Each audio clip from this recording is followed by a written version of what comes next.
Hello guys, नमस्कार सबैजनालाई। के छ, सन्चै हुनुहुन्छ? म चाहिँ हाल रोमानियाबाट। आज चाहिँ मेरो छुट्टी थियो है। मैले एउटा भिडियो आजभन्दा 2 हप्ता अगाडि एउटा भिडियो हालेको थिएँ, रोमानिया 8-9 लाख रुपियाँ तिरेर आउँदा कस्तो हुन्छ भनेर। धेरै साथीहरूले राम्रो कमेन्ट गर्नुभएको छ भने कुनै साथीहरूले अलिकति नराम्रो कमेन्ट गर्नुभएको छ। हावा हो यो कुरा, यताउति कमाउनेले यहाँनिर धेरै कमाइराखेको छ, मेरो स्यालेरी यति छ भनिराख्नु भएको छ है। नकमाउने होइन, कमाउँछ। मैले अरू भिडियोहरूमा पनि हालिराखेकै हुन्छु, स्यालेरी कम हुन्छ, राम्रै हुन्छ है। अब त्यसमा चाहिँ तपाईँको स्किलमा डिपेन्ड हुन्छ, कम्पनी पनि डिपेन्ड हुन्छ है।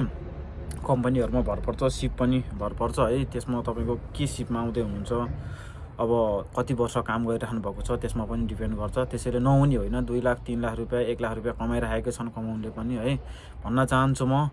र भिडियो हेर्दै थिएँ मैले, भिडियो भाइरल पनि भएको रहेछ, माया गर्नुभएको रहेछ है, सपोर्ट गर्नुभएको रहेछ। कमेन्टहरू मैले रिप्लाई गर्न त पाएको छैन, म मजाले रिप्लाई गरौँला भन्न चाहन्छु। हस्, धन्यवाद।